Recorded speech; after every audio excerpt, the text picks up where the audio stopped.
Tonight, an Oklahoma woman is in jail after she managed to slip out of her handcuffs in the back of a police car, obtain an AR-15, and open fire on sheriff's deputies, according to local police. The shocking moments were captured on the car's internal camera and police body cams. On Friday, Grady County Sheriff's deputies performed a welfare check on a woman found crawling around someone's yard while barking, according to the charging documents filed in court. The woman identified herself as 36-year-old Rachael Clay. Police handcuffed her and placed her in protective custody in the back of a police car, according to the court documents. But while deputies were outside the car taking statements from civilians nearby, Clay managed to slip out of her cuffs and access a console in the front seat labeled gun, the undersheriff said in an interview. They say she was then able to load around into the chamber and fire outside the vehicle. Body camera footage released by police show moments shots rang out. Confusion as deputies try to figure out what just happened. Maybe I'm hit right here. One civilian receiving a wound to the chest. He's later taken to the hospital, according to NBC affiliate KFOR, while the sheriff's deputy is only grazed by the bullet. As the deputies and the wounded bystander take cover and call for backup, more shots ring out. Got a civilian here. What the heck?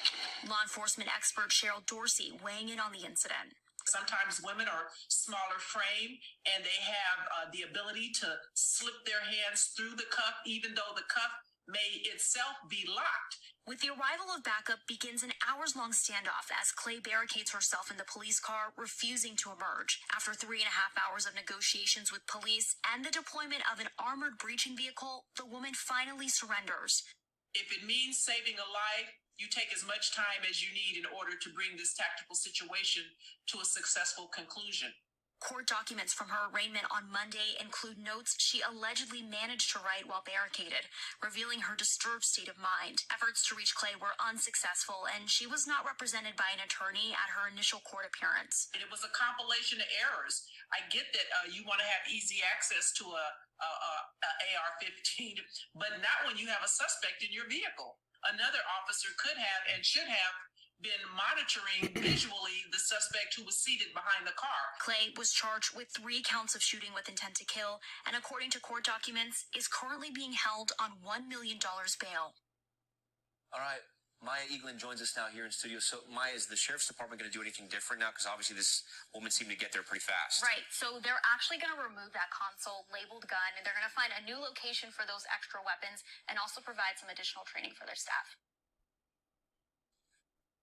Okay, so y'all just heard that story right there. And some of you have probably already been aware of this story. For some of you, this might be the first time you're actually seeing this woman's picture, because in the video, they only showed her in the car slipping out of the cuffs and then firing the gun.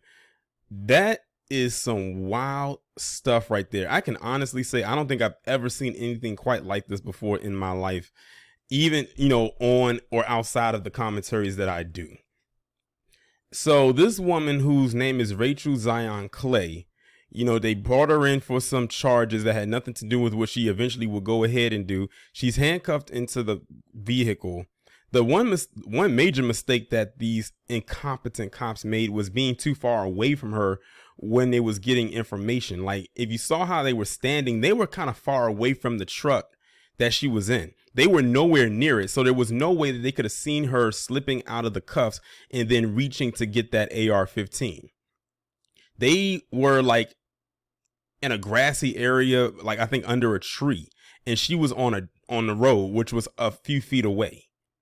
Like, they had some distance between them. Like, there was no closeness whatsoever, and she took full advantage of that. And then she started firing, and you can actually see in the body cam footage, if you've never seen it, where the guy's talking about him being shot. You can actually see him actually being shot, like right there. It's actually crazy how he's even still alive, unless he got hit with something that wasn't fatal.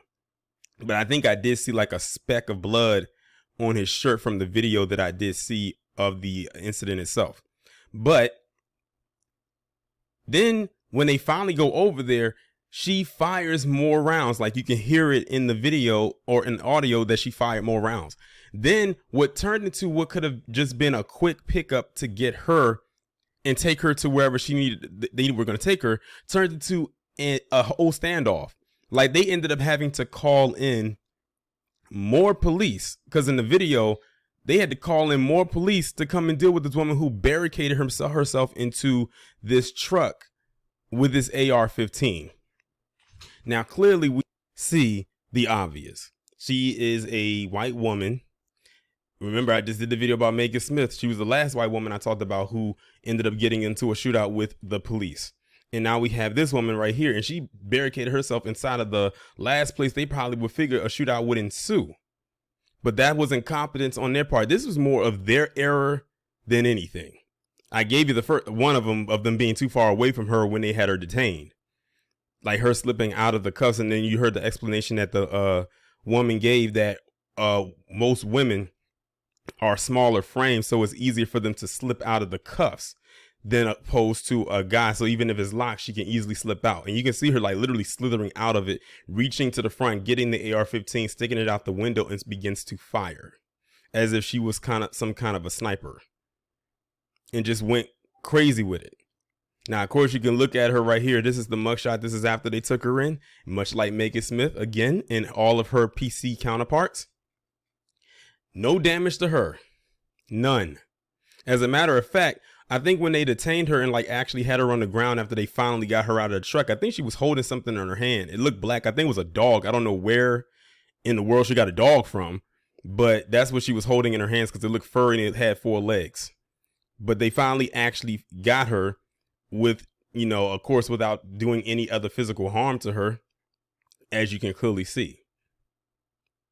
Now, if y'all remember, there was a story about a black man who you can see in this picture right here, whose name is Victor White III, who claimed that they claimed that he shot himself in the back of the head while he was handcuffed, like her, behind his back in a police car. Now, we all know that that is virtually and realistically impossible. How in the world I don't know anyone who has good aim and who can shoot a gun while being cuffed like that. Like what? First off, you have no aim behind your back. Like, how are you able to do that? We know that this man was murdered by them race soldiers, but that's what they went with. And crazy as it is to believe, but not surprising, they actually went with that narrative, and they still go with that narrative to this day, that this man killed himself while having his hand cuffed behind his back and managed to somehow activate his melanated abilities and shoot himself in the back of the head. Like we were supposed to believe that. Like no one was falling for that crap. But when I first heard the story about the woman, that Rachael Clay chick, this story immediately came to mind. So this woman was able to slip through, get an AR-15 and start firing at them. But this guy who was handcuffed in the back of a police cruiser shot himself. What kind of fools did they take us for? Remember, one of my biggest pet peeves is the insulting of my intelligence. And I feel like when my intelligence is being assaulted, so is yours. But it's weird. It's very weird indeed. But back to her. They said that she has like a $1 million bond or whatever the case may be. She shouldn't have any bond. I always tell you that certain people shouldn't have a bond. She's definitely one of them. But we know they're going to be real lenient on her. I mean, look at how she looks. They didn't beat her up. They didn't rough her up. None of that. The only thing that's messed up looking in her picture besides her face is her hair. But that's probably all that she wrote. But again, this is, you know, I always say Operation Protect the White Boy. Clearly, this isn't a male in this picture, but this is, again, Operation Protect White People. Even at the cost of their own. Because the person who got shot in that video that you heard to say, oh, I got shot or she shot me, was a white guy. They can continue to do this if they want to, but they are aiding in their own extinction. Now, I know some of y'all are probably like cheering at me just saying that, but it is what it is. But I'm going to go ahead and end the video on that note. Y'all let me know what you think about this down in the comments. Like, share, and subscribe. Be sure to go ahead and hit that bell so you'll be notified when I upload a new video or go live. Have your notifications on your phone turned on. All the links will be down in the description, and I'll talk to you in the next one.